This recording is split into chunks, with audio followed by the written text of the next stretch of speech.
Madhampatti Rangarajan ஜாயோட second marriage தான் social மீடியாவில் மிகப்பெரிய விவாதமாக கிளம்பியிருக்கு. அதுலேயும் 6 மாதம் ப்ரெக்னெண்ட்டாக இருக்காங்கன்ற நியூஸ் தெரிஞ்சதுக்கப்புறம் நிறைய பேர் கொந்தளிக்க ஆரம்பிச்சிட்டாங்க. அண்ட் எல்லா பேருமே என்ன நினச்சிட்டு இருக்காங்கன்னா, இவங்க 2 பேத்துக்குமே போன சனிக்கிழமை ஜூலை 26ஆம் தேதி தான் கல்யாணம் ஆச்சுன்னு சொல்லிட்டு நினச்சிட்டு இருக்காங்க. ஏன்னா அப்போ தான் ஜாய் வந்து ரிவீல் பண்ணியிருந்தாங்க, நாங்கள் 2 பேருமே கல்யாணம் பண்ணிட்டோம் அப்படின்ட்டு. அண்ட் ப்ரெக்னன்சி மேட்ரை நேற்று ஞாயிற்றுக்கிழமை ரிவீல் பண்ணியிருந்தாங்க. ஸோ எல்லா பேருமே என்ன நினச்சதுன்னா, திடீர்னு இவங்க 2 பேருமே கல்யாணம் பண்ணிட்டாங்க அப்படின்னு நினச்சிருப்பாங்க. பட் அங்கே தான் பார்த்தீங்கன்னா மிகப்பெரிய ட்விஸ்டே இருக்கு. So Joy and Madhampatty Rangaraj இவங்க 2 பேருமே எப்போ மேரேஜ் பண்ணியிருக்காங்கன்னு பார்த்தீங்கன்னா, போன வருஷம் டிசம்பர்லேயே மேரேஜ் பண்ணிட்டாங்க.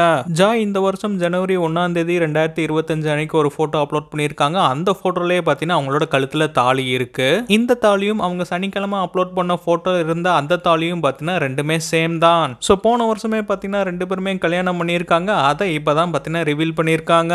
ஸோ இவ்வளோ பெரிய ட்விஸ்ட்டை மக்கள் யாருமே கண்டிப்பாக எதிர்பார்த்திருக்க மாட்டாங்க. அண்ட் லட்சுமி ராமகிருஷ்ணன் இந்த மாதிரி கேஸை நிறையவே சொல்வதெல்லாம் உண்மையிலே ஹேண்டில் பண்ணியிருக்காங்க. அப்படி இருக்கிறப்ப அவங்க பார்ட்டிசிபேட் பண்ற குக் வித் கோமாளியில் அவங்களோட ஜட்ஜே பார்த்தீங்கன்னா இப்படி ஒரு கேஸில் சிக்கியிருக்காரு. ஸோ லட்சுமி ராமகிருஷ்ணன் சொல்வதெல்லாம் உண்மையில் காமன் பீப்புள்கிட்ட கேள்வி கேட்குற மாதிரி மாதம்பட்டி ரங்கராஜ்கிட்ட கேள்வி கேட்பாங்களான்ற எதிர்பார்ப்பு பார்த்தீங்கன்னா கிளம்பியிருக்கு.